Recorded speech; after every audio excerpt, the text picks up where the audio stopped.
ଆଜି ଏକ ଅଶୁଭ ଦିନ ଥିଲା ଯାହା ଭାରତବର୍ଷରେ ଅପୂରଣୀୟ କ୍ଷତି ଘଟିଛି। ଆମମାନଙ୍କ ଠାରୁ ପୂର୍ବତନ ପ୍ରଧାନମନ୍ତ୍ରୀ ଡକ୍ଟର ମନମୋହନ ସିଂଙ୍କର ପ୍ରାଣବାୟୁ ଉଡ଼ିଯାଇଛି। ତେଣୁ ସେ ଯେଉଁ ଛାଡ଼ି ଯାଇଥିବା କିଛି ଲିପିବଦ୍ଧ ଆମମାନଙ୍କ ପାଇଁ ଚିରସ୍ମରଣୀୟ ହୋଇ ରହିବ। ସେ ସଚ୍ଚୋଟ ମଣିଷଟେ ଥିଲେ ଏବଂ ଯେତେବେଳେ ସେ ପ୍ରଧାନମନ୍ତ୍ରୀ ଥିଲେ ଅର୍ଥନୀତି ବହୁତ ତଳେ ଥିଲାବେଳେ ସେ ଅର୍ଥନୀତିକୁ ବହୁତ ଆଗକୁ ଉଠାଇଥିଲେ ଏବଂ ଓଡ଼ିଶାକୁ ମଧ୍ୟ ବହୁବାର ସେ ଆସିଥିଲେ।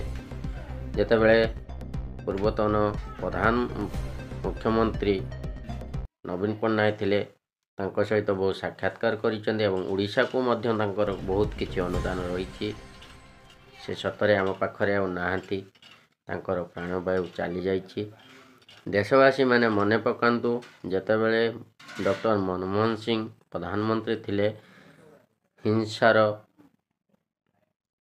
ପ୍ରଶ୍ରୟ ଦେଉନଥିଲେ ଏବଂ ସଚ୍ଚୋଟରେ ଯାହା ହେଉଥିଲା କାମ ତାକୁ ସେ ନିରୀକ୍ଷଣ ଭାବରେ କରୁଥିଲେ।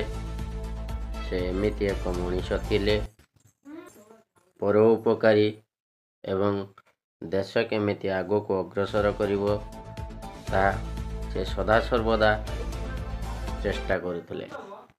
ବୟସରେ ତାଙ୍କର ପ୍ରାଣବାୟୁ ଉଡ଼ିଯାଇଛି ସତ, କିନ୍ତୁ ସେ ବହୁତ କିଛି ଛାଡ଼ି ଯାଇଛନ୍ତି।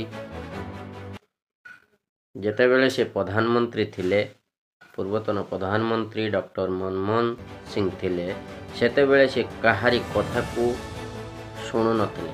ଯାହା ନିଜର ମନକୁ ଆସୁଥିଲା, ଯାହା ଦେଶ ଦୁନିଆକୁ ଉନ୍ନତିର ବାଟ ଦେଖାଯାଉଥିଲା ତାକୁ ହିଁ ସେ ପ୍ରୟୋଗ କରୁଥିଲେ। ତାକେ ଏକଦମ ସରଳ ମଣିଷଟିଏ ସେ ଥିଲେ।